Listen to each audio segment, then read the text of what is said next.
아멘. 네, 좋으신 주님을 찬양합니다. 우리 좌우뒤 분들과 함께 인사 나누시겠습니다. 주님의 이름으로 사랑합니다. 축복합니다. 늘 건강하시길 바랍니다.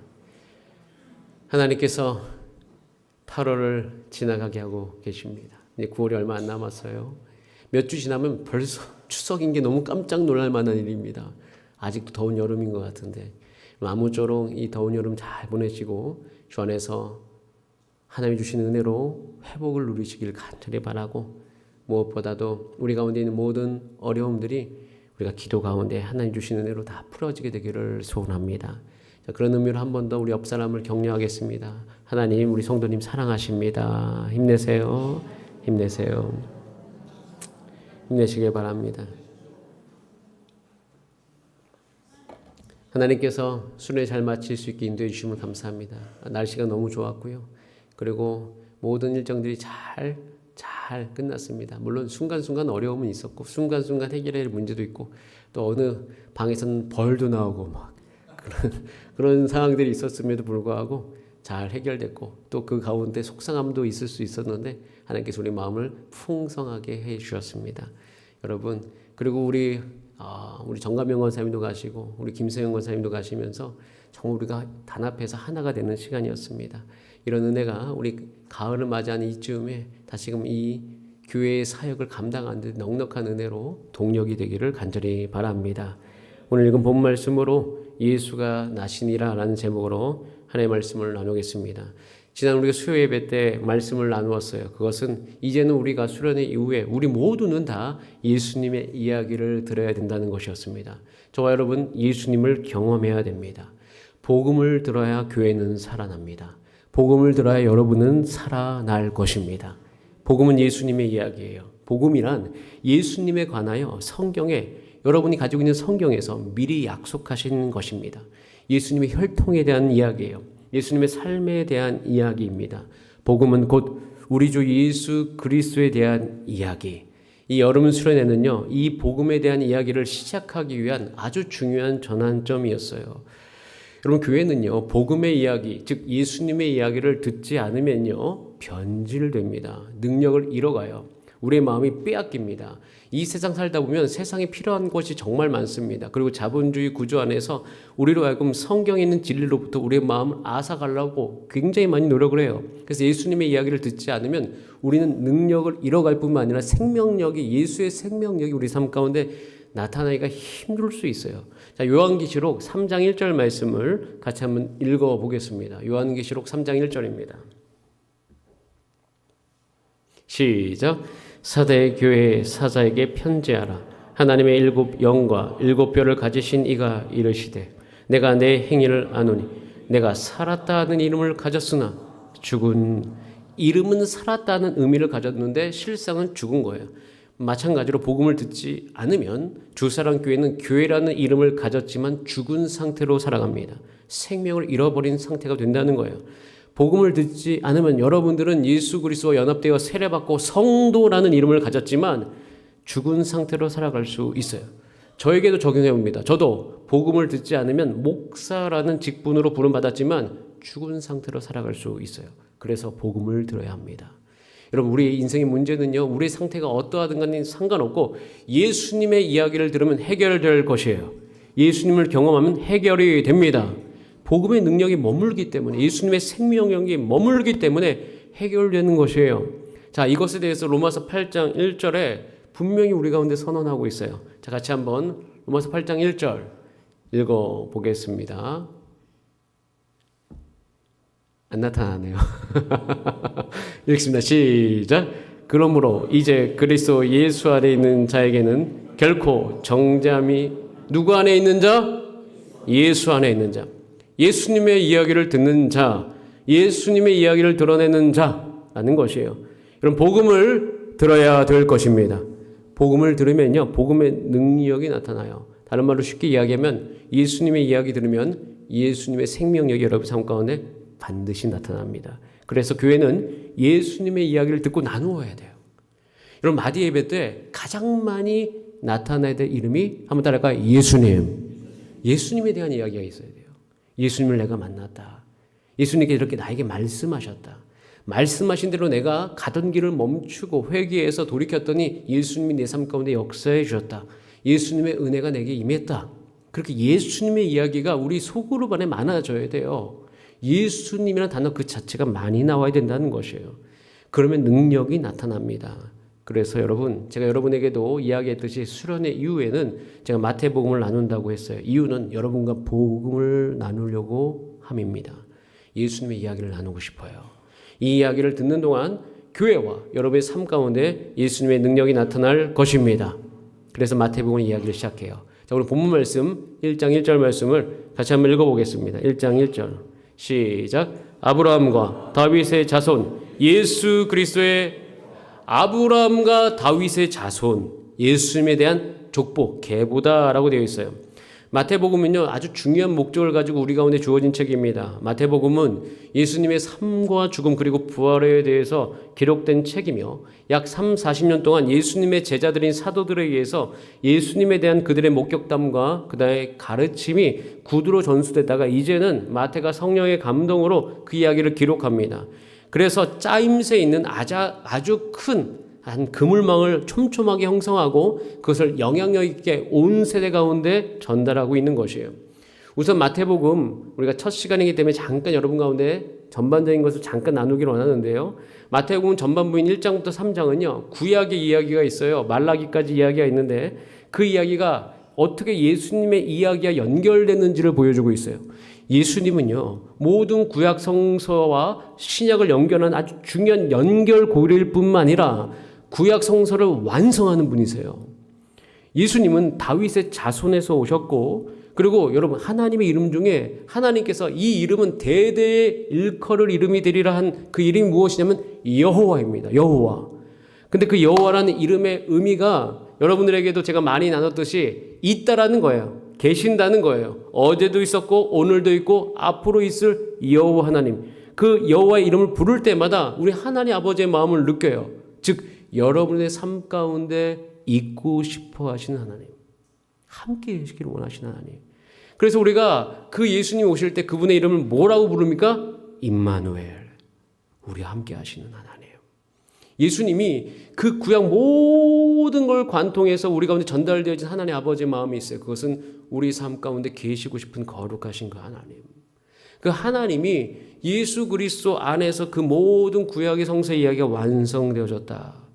그리고 그 예수님은 하나님의 모든 복을 모든 열방, 모든 열방이라고 얘기하면 여러분 와닿지 않죠? 따라하겠습니다. 나에게 가져오실 분.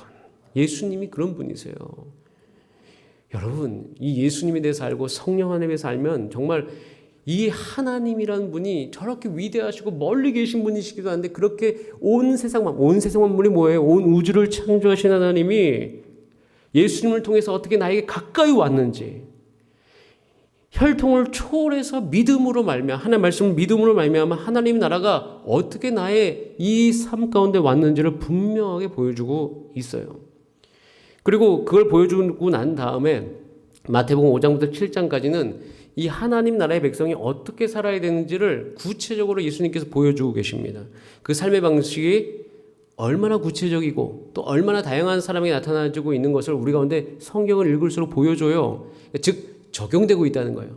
예수님의 이야기가 멀리 있는 것이 아니라 우주에 있는 것이 아니라 자연 속에 그냥 있는 것이 아니라 구체적으로 인간사 안에서 즉 여러분의 살아가는 일상 속에서 어떻게 적용되고 있는지를 아주 구체적으로 보여주시면서 여러분들을 그 나라로 초대하고 계셔요.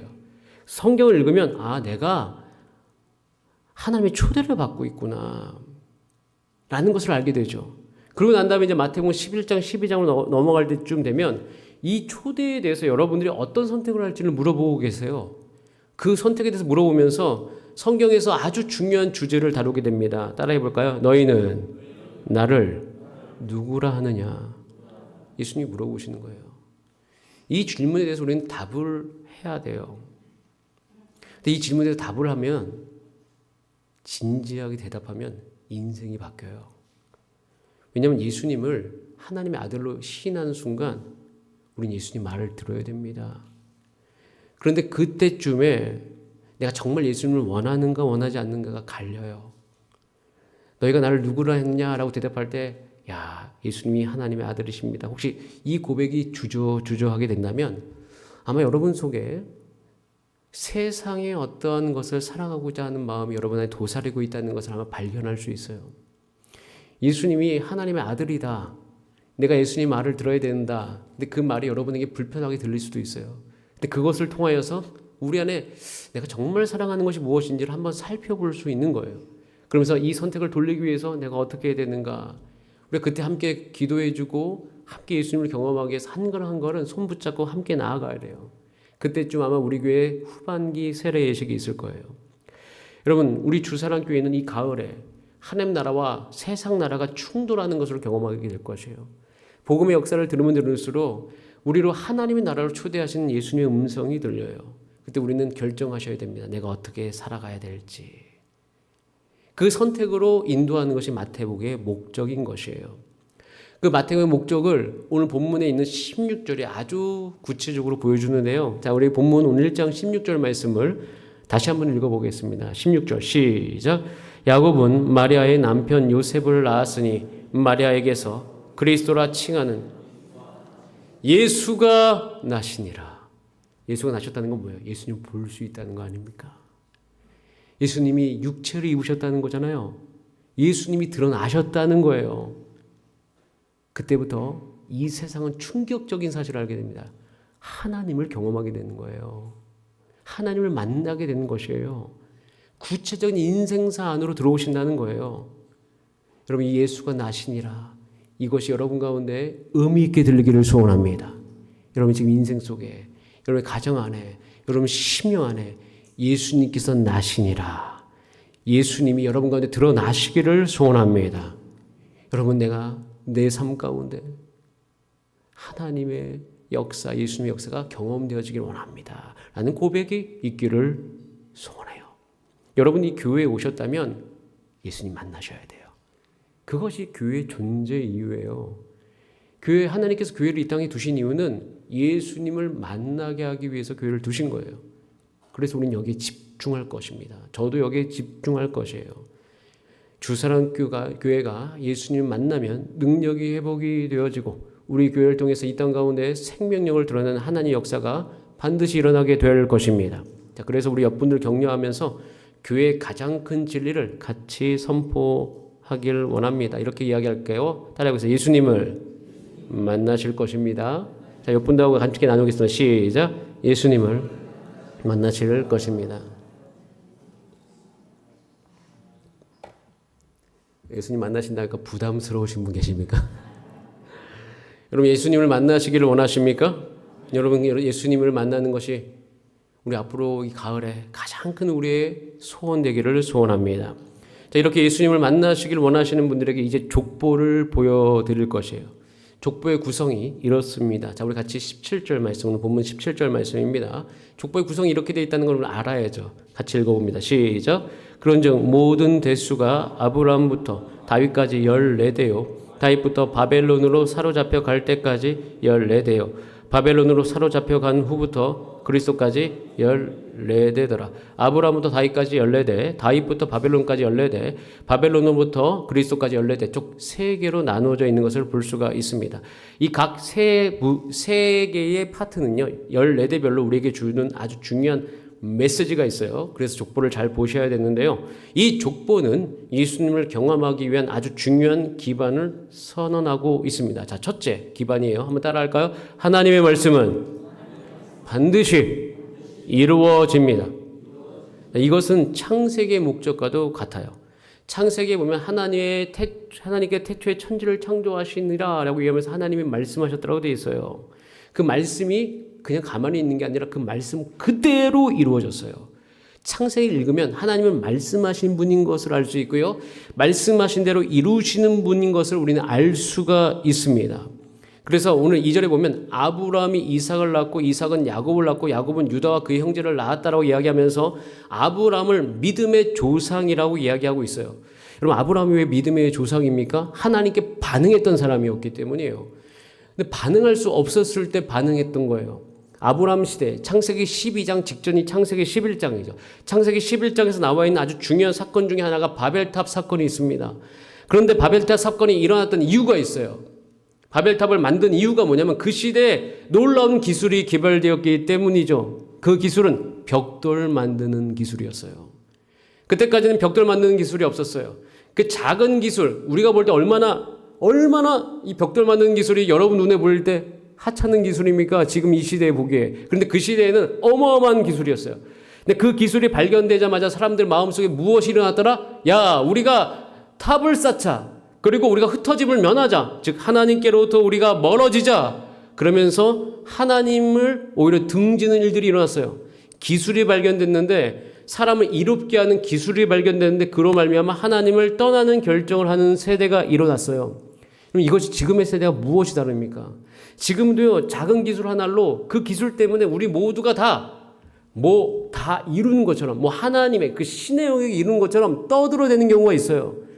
제가 가끔 생각해봐요. 성경을 읽으면서 100년이 지난 그때에 우리가 지금의 기술을 보면서 얼마나 하찮게 여길까. 그럼 지금 우리가 이미 저 화면만 놓고 보더라도 여기 화면 보시죠. 지금 LED. 근데 제가 대학 입학할 때만 해도 모니터가 엄청 컸거든요. 브라운관이었잖아요. 우리가 지금 브라운관 기술을 보면 별과 몇 년 지나지 않는데 그 기술이 얼마나 하찮아 보입니까? 여러분, 그 하찮은 기술 하나 발견되어졌다고 인간이 결정 내린 게 무엇이냐면 우리가 하나님의 영역에 도달할 수 있다고 착각을 해버리는 것이에요. 하나님을 찾지 않는다는 거죠. 그런 시기 가운데 아브라함은 자신의 결핍을 만납니다. 그 이후에 창세기 11장에 보면 하나님을 찾지 않는 족보가 쭉 흘러내려오는데 그 순간 사라, 즉 아브라함의 아내 사라의 그 상황 속에 멈추죠. 근데 그 상황 속에서 아브라함이 하나님께 반응하기 시작해요. 자신의 인생의 문제를 누가 해결할 수 있다? 하나님. 그래서 하나님의 말씀이 임하고 그 말씀을 믿습니다. 그리고 그 믿는 믿음으로 그의 인생을 살아가요. 그 인생을 통해서 아브라함의 이야기를 한번 잘 보세요. 아브라함 이야기를 보면 우리는 지식이 생겨요. 그것은 하나님은 말씀하시고 이루시는 분이시다. 하나님은 우주에만 계신 분이 아니에요. 자연에만 있는 분이 아니에요. 하나님은 아주 구체적인 사람, 여러분에게 하나님의 뜻을 알리시고 그것을 이루시는 분이라는 사실이에요. 여러분, 그런 믿음 있기를 소원합니다. 하나님은 지금도 성경을 이루시는 분이세요. 그래서 하나님께서 성경을 이루시는 분이라는 그 사실이 이 아브라함의 족보로부터 시작해서 어디까지 내려온다? 다윗까지 내려와요. 자, 6절 말씀 같이 한번 읽어봅니다. 14대의 끝이 6절이죠. 같이 읽어봅니다. 시작. 이새는 다윗 왕을 낳으니라. 다윗은 우리아의 아내에서, 자, 여기서 보세요. 이 다윗에게 주셨던 언약이 있는데요. 그게 사무엘하 7장 12절인데, 자, 사무엘하 7장 12절 말씀을 잠깐 읽어볼게요. 하나님께서 다윗에게 무슨 언약을 주셨는가? 시작. 내 수완이 차서 내 조상들과 함께 누울 때 내가 내 몸에서 내 씨를 내 뒤에 세워 그의 나를 견고하게, 하나님이 다윗에게 약속하셨어요. 내 씨에서 그의 나라 왕을 세우겠다. 근데 그 나라가 어떻게 하겠다? 견고하겠다. 근데 사무엘하 7장 12절 읽고 열왕기 상하로 들어서면 깜짝 놀라요. 이 말씀이 언제 이루어진 건지라는 질문 때문에. 왜냐하면 다윗 이후에 솔로몬이 왕이 되죠. 솔로몬 이후에 이스라엘의 나라는 어떻게 됩니까? 분열됩니다. 쪼개져요. 그리고 그 다음 14대가 끝날 쯤 되면 이스라엘은 바벨론에 의해서 완전히 멸망돼요. 그럼 우리는 구약을 읽는 내내 질문해 봐야 돼요. 하나님, 사무엘하 7장 12절 다윗에게 주셨던 언약은 언제 이루어집니까? 여러분, 놀랍게도 우리는 기뻐할 이유가 있어요. 우리는 신약을 읽고 있잖아요. 예수님에 대해서 알잖아요. 여러분, 예수님이 누구의 자손이십니까? 다윗의 자손. 그러니까 내 씨, 내 몸에서 날 내 씨는 누구를 일컫는 거예요? 예수 그리스도. 이 언약, 사무엘하 7장 12절의 이 언약은요, 다윗 언약으로서 예수 그리스도 안에서, 기억하세요. 한번 따라해서, 나에게 주어진 언약이요 이루어진 언약이다. 여러분, 예수 그리스도 안에서 우리가 2000년 교회 역사를 보고 있습니다. 제가 교회사를 연구할수록 놀라움을 금치 못합니다. 교회는 망한 적이 없어요. 세상의 모든 핍박 속에서도 일어났어요.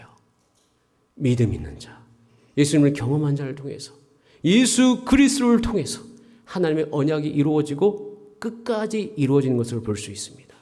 여러분, 이 족보를 통해서 우리가 알아야 될 것이 있어요. 하나님을 믿는 자, 예수 그리스도 안에서 하나님의 성경을 믿는 자, 이 믿는 자에게 성경의 말씀 그대로 이루어질 것입니다. 이것이 첫 번째 우리 가운데 주는 메시지예요. 두 번째, 족보를 통해서 또한 두 번째 메시지가 있습니다. 따라해 봅니다. 하나님의 말씀은 나의 불완전함 속에 이루어진다. 7절에 보면 솔로몬 이후에 14대가 나오는데요. 이 14대의 끝은 뭐냐면 바벨론에 의해서 멸망당하는 것이에요. 열왕기 상하의 이야기인 것이죠. 이 14대의 끝은요, 이스라엘의 멸망인 것입니다. 이 기간 안에 하나님께서 선지자를 엄청나게 보내십니다. 그래서 말씀해요. 너 이대로 살면 큰일 난다. 하나님의 말씀 잊어버리고 그러면 우상 숭배하면 반드시 망한다. 그래서 결국 이 14대의 끝은 망해요. 바벨론의 포로로 잡혀가 70년간 살아갑니다. 자, 그런데 여러분, 이스라엘은 망했는데 이 14대는 역설적으로 우리 가운데 분명히 보여줘요. 똑같이 하나님의 말씀은 이루어져 가는 거예요. 인간이 죄를 짓고 그 모든 연약함을 다 보여줬는데 불구하고 하나님의 말씀은 이루어진다고요. 왜? 하나님의 말씀대로 살지 않으면 어떻게 된다는 것을 분명히 보여줘요. 그런데 더 끔찍한 사실은 이 말씀이 이루어진 이스라엘은 원래 하나님의 백성이라고 부름받은 사람들이었어요. 즉 하나님의 백성으로서 하나님의 말씀을 누릴 충분한 자격이 있는 사람이었다는 거예요. 근데 그 사람들의 끝은 멸망이에요. 근데 그와 동시에 하나님께서 한 가지 이 족보 안에서 은연중에 우리 가운데 보여주시는 것이 있어요. 그것은 뭐냐면 자격 있는 사람들이 하나님의 말씀 듣지 않아서 멸망한 것도 보여주는데 자격이 없던 사람이 이 족보 안에 들어와 있는 것을 보여줘요. 그 사람들이 누구예요? 여인들의 이름입니다. 그 여인들은요, 여인이기도 하지만 이방인이에요. 다말, 라합, 룻. 다말은 가나안 사람이에요. 다말은 시아버지 유다 사이에서 아주 비참한 사건 하나가 있었는데 그 사이에서 베레스와 세라를 낳아요. 라합도 여리고 여인입니다. 룻은 모압 여인이에요. 모압은요, 여호와의 총에 영원히 들어오지 못한다고 하나님께서 말씀하셨던 그 민족이 모압이에요. 근데 그 룻이 결국에는 보아스가 오벳을 낳고 오벳은 이새를 낳고 이새는 다윗을 낳는 그런 어떤 그 족반에 들어온 거예요. 자, 근데 이 여인들의 특징이 뭐냐면 자신의 출생과 상관없이 하나님을 믿는 믿음을 선택했던 여인이에요. 이 족보 하나를 우리 가운데 분명히 보여줘요. 여러분, 지금 우리 믿으셔야 돼요. 혈통이 기준이 아닙니다. 저는 이것을 정말 믿어요. 여러분, 불완전함 속에서 하나님께서 우리를 불러주셔서 성경을 읽고 믿게 하십니다. 하나님께서 그 믿는 믿음으로 말미암아 저와 여러분의 삶 가운데 하나님의 말씀을 분명히 이루어 주실 것이에요. 전 그래서 더 이상 여러분들이 이 가을을 맞이해서 여러분의 자격을 운운하지 마세요. 여러분, 우리의 자격, 우리의 기질, 사실 저도요, 이 목회 사역을 하기에는 적절하지 않은 기질을 갖고 있어요. 전 제 불완전함을 제가 전문으로 잘 압니다. 늘 주 앞에 머무를 수밖에 없죠. 기도할 수밖에 없는 거예요. 그러면서 한 가지를 믿어요. 이 불완전함 속에서도 하나님이 드러나셨듯이 주님, 내가 믿습니다. 이 불완전함 속에서도 한계를 뛰어넘어서 일하시는 그 주님의 은혜, 내 삶을 덮으시기를 주님 원합니다. 여러분 삶 가운데서도요, 한번 따라할까요? 나의 불완전함을 넘어서 역사하소서. 이렇게 믿음 가운데 고백한 여러분의 삶이 되기를 소원합니다. 자, 이 족보가 보여주는 세 번째, 따라해서 하나님의 말씀은 우리를 반드시 회복시킵니다. 반드시 회복시켜요. 자, 우리 11절 말씀 같이 한번 읽어볼까요? 11절. 우리 족보 11절.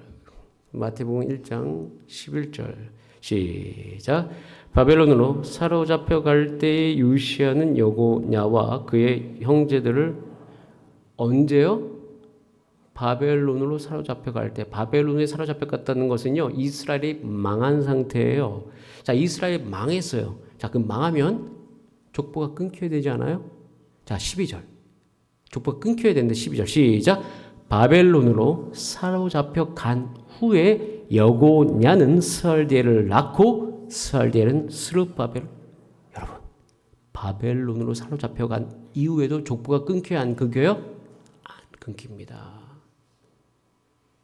여러분, 여러분의 삶의 망함, 그것이 하나님의 은혜와 예수님이 나타나시는 데에 전혀 장애가 되지 않아요. 우리는 망했다고 생각되어진 그 시점이 있어요. 주여 내가 재정적으로 손해를 봤습니다. 망했습니다. 학생들은 학교의 문제, 시험만 잘못 봐도 망했다고 해요. 대학교 1년 내가 밀린 거, 재수 삼수하는 것이 망했다고 생각되어져요. 청년들은 연애 문제와 직장의 문제 때문에 망했다고 생각이 되어져요. 우리 인생에 내가 망했구나 라고 생각되는 시점이 우리 가운데 다가올 때가 있어요. 그런데 이 족보를 읽고 있으면 망했다고 생각되어지는 그 지점에 하나님의 역사가 이어지고 있어요? 끊어졌어요? 이어지고 있어요. 여러분, 우리는 여기서 이 족보를 통해서 우리 인생을 향하여서 소망을 가질 수가 있습니다. 여러분이 지금 망했다고 생각되어진 그 시점에서도 여전히 예수 그리스도의 능력이 나타날 것입니다. 이어질 것이에요. 반드시요. 이것이 우리 족보를 통해서 우리 가운데 보여주는 것이에요.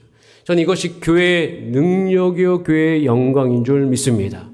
반드시 회복하게 하시는 하나의 말씀을 믿으시기를 바랍니다. 기도하면서 하나님의 뜻을 분별하세요. 요즘에 유행하는 단어가 한 가지를 제가 발견했어요. 메타인지라는 단어가 좀 여러 가지 상황 속에서 많이 나오더라고요. 책자가 있어서 처음 듣는 단어라서 한번 제가 책을 살펴보기도 했었습니다. 근데 이제 이 뜻이 이렇습니다. 자신의 인지 과정이 있는데 그 인지 과정 속에서 학습을 극대화해서 핵심은요, 자신의 성장을 불러일으키는 건데 그 성장을 불러일으키기 위해서는 약점과 장점을 잘 알고 분별할 수 있어야 된다는 거예요. 그러니까 약점과 장점을 내가 잘 알고 인정하는 것까지 이르는 거죠. 그것을 메타인지, 그러니까 내가 그것을 인식한다는 개념인데 그걸 쭉 읽고 난 다음에 이거 이미 다 성경에 있는 이야기인 것을 제가 다시 한번 확인을 해요. 그들도 순리를 발견한 거죠. 하나님께서 이 세상 속에서 넣어둔 진리를 발견한 것인데 저는요, 성경을 읽고 여러분이 기도하고 하나님께 붙어 있으면 성경이 여러분을 조명해서 여러분의 상태를 분명하게 알게 될 것입니다. 여러분이 누구인지를 정확하게 알게 될 뿐만 아니라 어디로 가야 되는지 분명히 볼 수가 있어요. 그래서 그 모든 메타인지 책 안에서 그 모든 과정은 우리 인생의 회복의 길로 갈 수 있다는 것을 보여주고 있어요. 마찬가지예요. 성경을 우리가 읽고 믿음 가운데 나가면 저와 여러분은 우리 인생이 망했다는 그 시점에서부터 다시금 하나님께 주시는 회복의 길로 분명히 나아갈 수 있는 것이에요. 그것이 바벨론 포로 이후에 14대가 흐르면서 우리 가운데 주어지는 놀라운 진리인 것입니다. 자, 그리고 난 다음에 이제 말라기에 이르게 되잖아요. 이제 예수 그리스도에게 이르게 됐는데, 여러분 성경을 쭉 보면 성경의 그 모든 시대적 역사 안에서 400년이 두 번 나와요. 400년이라는 시간, 공백기가 두 번 나오는데 그 공백기가 어디에서 나오냐면 창세기에서 출애굽기로 넘어갈 때 나오고요. 말라기에서 마태복음으로 넘어갈 두 번 나옵니다. 자, 이 두 시대 공통점이 하나 있어요. 자, 우리 출애굽기 2장 23절 25절 말씀을 읽어보겠습니다. 시작. 여러 해 후에 애굽 왕은 죽었고 이스라엘 자손은 고된 노동으로 말미암아 탄식하며 부르짖으니 그 고된 노동으로 말미암아 부르짖는 소리가 하나님께 상달된지라. 하나님이 그들의 고통의 소리를 들으시고 하나님이 아브라함과 이삭과 야곱에게 세운 그의 언약을 기억하사 하나님이 이스라엘 자손을 돌보셨고 하나님이 그들을 기억하셨더라. 맞네요. 여러분 안 읽어가지고 안 나온 줄 알았습니다. 자, 여러분 창세기 이후에 이스라엘 백성들이 60만 명이 될 때까지 그들이 이제 크게 되면서 위협이 되니까 애굽에서 노역을 시켰죠. 그 노역 속에 힘드니까 부르짖는 소리가 어떻게 됐더라? 하나님께 상달됐더라. 근데 왜 부르짖었어요? 고통스러우니까. 즉 구원에 대한 간절한 열망이 400년 동안 점차적으로 증폭이 됩니다. 근데 이 구원에 대한 열망이 증폭되는 것이 이때만이 아니라 말라기에도 나와요. 자, 같이 한번 말라기서 4장 4절부터 6절까지 말씀을 읽어봅니다. 시작. 너희는 내가 호렙에서 온 이스라엘을 위하여 내 종 모세에게 명령한 법 곧 율례와 법도를 기억하라. 보라, 여호와의 크고 두려운 날이 이르기 전에 내가 선지자 엘리야를 너희에게 보내리니 그가 아버지의 마음을 자녀에게로 돌이키게 하고 자녀들의 마음을 그들의 아버지에게로 돌이키게 하리라. 돌이키지 아니하면 두렵건대 내가 와서 저주로 그 땅을 칠까 하노라. 엘리야를 보내리라. 이 엘리야를 신약에서 누구라고 이야기합니까? 세례 요한이라고 이야기하죠.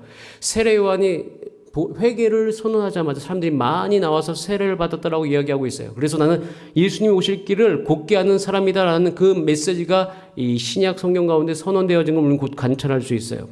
그런데 그 관찰함 안에 우리 한 가지 말라기 4장 6절에 보면 아주 중요한 단어가 있어요. 따라하겠습니다. 아버지의 마음을 자녀에게로 돌이키게 하고, 더 중요한 건 자녀들의 마음을 아버지에게로 돌이키게 하리라. 즉 여러분의 마음을 하나님께로 돌이키게 한다고 되어 있어요. 근데 그 돌이킴이 400년 동안요 아주 많이 급하게 증폭이 되어져요. 400년 동안 사람들은요 저 앞에 이 메시아를 기다리는 사람들이 있었어요. 그래서 누가복음에 보면 예수님이 탄생할 때 목자들이 그냥 온 게 아니에요. 메시아를 기다리던 사람들이 그 400년 동안 하나님의 말씀을 믿으면서 기다렸기 때문인데, 그 기다림 안에 예수님이 나타나시기를 정말 많이 그들은 인생에 갈망을 했어요. 창세기에서 출애굽기 넘어올 때도 그들 가운데 구원에 대한 간절한 열망이 증폭이 되었고, 말라기에서 마태복음 넘어올 때도 구원에 대한 간절한 열망이 증폭이 되었다는 사실이에요. 여러분, 저는 이 지점, 우리 주사랑교회 성도님들 삶 가운데 예수님이 나타나실 것입니다. 예수님 여러분 삶 가운데서 여러분의 삶 가운데 온전한 구원을 이루실 것입니다. 구원받고 천국 가는 문제뿐만 아니라 여러분의 인생의 문제도 해결해 주실 것입니다. 그렇다면 우린 적용점이 여기에요. 따라하겠습니다. 나의 삶 가운데 간절함이 일어날지어다. 그때 모세가 일어났고 그때 예수님이 일어나신 거예요. 오늘 본문 말씀 다시 1장 16절 말씀 읽고 기도합니다. 오늘 읽은 본문 1장 16절 시작. 야곱은 마리아의 남편 요셉을 낳았으니 마리아에게서 그리스도라 칭하는 예수가, 따라하겠습니다. 예수가 나시니라. 여러분의 가정, 여러분의 개인, 우리 교회 예수님을 보여주기를 소원합니다. 예수님 경험하기 위해서 여러분 인생의 영적인 갈급함이 날마다 일어나게 되기를 소원합니다. 새벽 예배 여러분 나오시든지 아니면 유튜브를 통해서 매일 들으신지 하셔야 됩니다. 관리하셔야 돼요. 너무 바쁘게 일만 하지 마세요. 그러면 여러분의 심령이 상합니다. 세상의 소리에 여러분 마음이 움직입니다. 자, 지금부터 12월까지는요 굉장히 우리가 주의 뜻을 분별해야 될 때예요. 이때 우리가 주님께 집중하지 않으면 사단이 우리 가운데 틈타서 우리를 완전히 흔들 거예요. 그래서 여러분 너무 바쁘게 일만 하면 안 됩니다. 이때 여러분이 구원에 대한 갈망과 예수님에 대한 갈망함으로 성경 말씀을 읽고 주 앞에 나오시기를 바랍니다. 그래서 우리 남전도회는요 특별히 매주 9월부터 마지막 주 토요일은 함께 모입니다. 1, 2남 통합으로 저도 거기 함께 합니다. 9월 28일, 10월 26일, 11월 30일, 12월 28일 비워두세요. 광고할 겁니다. 그때 함께 모여서 마태, 마가, 누가, 요한 한 번에 모일 때마다 하나씩 성경을 같이 읽어갈 것이에요. 그리고 모든 우리 주사랑교회 성도님들도 주 앞에 나와서 기도하고 말씀 보는 것 게을리하지 마시고 곧 묵상 학교 2기가 열립니다. 함께 오셔서 그것에 대해서 나누시면서 이 가을 예수 그리스도에 대한 갈망으로 하루하루 보내시기를 바랍니다. 아무쪼록 무엇보다 예수님에 대한 이야기가 여러분 삶 가운데 들리고 경험되어지고 우리 모두가 다 함께 경험해서 기쁨 가운데 함께 간증을 나눌 수 있는 저와 여러분의 삶, 예수님이 나타나신 삶 되시기를 간절히 바랍니다. 우리 같이 이 시간 찬송하고 기도하겠습니다. 우리 이 시간 이 찬양을 부를 때에 주님, 살아계신 예수님, 그 예수님을 내가 경험하게 하여 주시옵소서. 예수님에 대한 소식과 이야기가 우리 삶 가운데 드러나게 하여 주시옵소서. 우리가 찬양하겠습니다.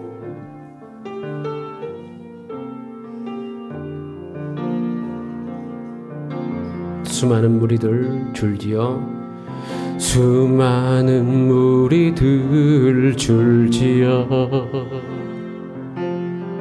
그분을 보기 위해 따르네. 평범한 목수이지